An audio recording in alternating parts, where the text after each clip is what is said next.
On a frigid February afternoon, the world watched in horror as a Delta Airlines flight crash-landed at Toronto Pearson International Airport. Delta Flight 4819, a CRJ-900 twin-jet operated by Delta subsidiary Endeavour Air, had left Minneapolis-St. Paul International Airport earlier that day, carrying 80 souls on board 74 passengers and 6 crew members.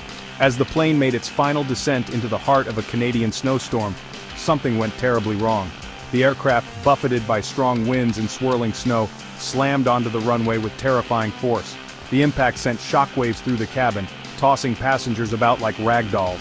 In the chaotic moments that followed, the plane skidded off the runway, its fuselage twisting and groaning under the immense pressure. To the horror of onlookers, the aircraft flipped onto its back, coming to rest in a mangled heap on the snow-covered tarmac. As emergency crews raced towards the scene, a plume of black smoke billowed into the sky, signaling a potential inferno within the wreckage. Amidst the chaos and carnage, a glimmer of hope emerged. Against all odds, all 80 passengers and crew members survived the initial impact. While some escaped with minor injuries, others suffered more serious wounds, bearing testament to the violence of the crash. 18 individuals were rushed to local hospitals, their conditions ranging from stable to critical. Among the injured was a young child, a poignant reminder of the human toll exacted by this near tragedy. As investigators began piecing together the events that led to the crash, a clearer picture began to emerge. The flight, which had departed Minneapolis at 12:47 p.m. ET, was scheduled to arrive in Toronto at 2:09 p.m. ET. However, at approximately 2:15 p.m. ET, disaster struck. The aircraft, battling a sudden surge of wind and heavy snowfall, made a hard landing on runway 23. Witnesses reported seeing the plane's tail slam into the ground first, followed by a deafening screech of metal against concrete. The CRJ-900, designed to withstand considerable force, was no match for the combination of factors at play. Strong winds, gusting up to 38 miles per hour, created treacherous crosswinds, pushing the aircraft off course. The heavy snowfall further reduced visibility, making it difficult for the pilots to maintain control. As the plane touched down, it bounced back into the air, its landing gear unable to find purchase on the slick runway. The pilots, struggling to regain control of the aircraft, fought against the elements.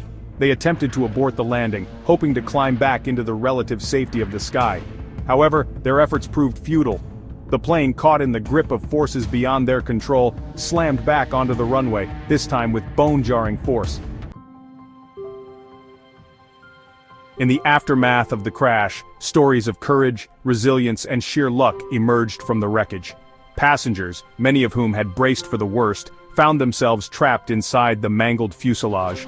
Darkness enveloped the cabin, punctuated by the eerie glow of emergency lights and the cries of the injured. Panic threatened to take hold, but amidst the chaos, a spirit of collective survival emerged. Passengers helped each other unbuckle their seatbelts, sharing words of comfort and encouragement. Some, their clothes torn and bodies bruised, crawled over seats and luggage, desperate to escape the wreckage. Others, trapped by debris or overcome with shock, could only wait and pray for rescue. As emergency responders arrived on the scene, they were met with a scene of utter devastation. The plane, lying on its back, resembled a crushed soda can, its once pristine exterior twisted and torn. Yet, amidst the wreckage, there were signs of life. Passengers, their faces etched with a mixture of relief and disbelief, emerged from the mangled fuselage, aided by firefighters and paramedics. Some walked away with only minor injuries, while others were carried on stretchers, their bodies bearing the physical and emotional scars of the crash. As the initial shock and disbelief subsided, attention turned to the task of determining what went wrong. The Transportation Safety Board of Canada, the agency responsible for investigating aviation accidents in Canada, took the lead in the investigation. They were joined by their counterparts from the U.S. National Transportation Safety Board and the Federal Aviation Administration, as well as representatives from Delta Airlines and Endeavour Air. The investigation, which is expected to take months if not years to complete, will focus on a number of factors, including the actions of the pilots, the weather conditions, the aircraft's maintenance records, and air traffic control procedures. Investigators will analyze the plane's flight data recorder and cockpit voice recorder, commonly known as the black boxes, to gain insights into the final moments of the flight.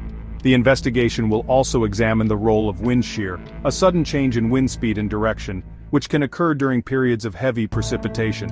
Wind shear is a known hazard to aircraft during takeoff and landing, and it is possible that it played a role in this crash. As the investigation continues, the runways at Toronto Pearson International Airport will remain closed, a stark reminder of the chaos and disruption caused by this near tragedy.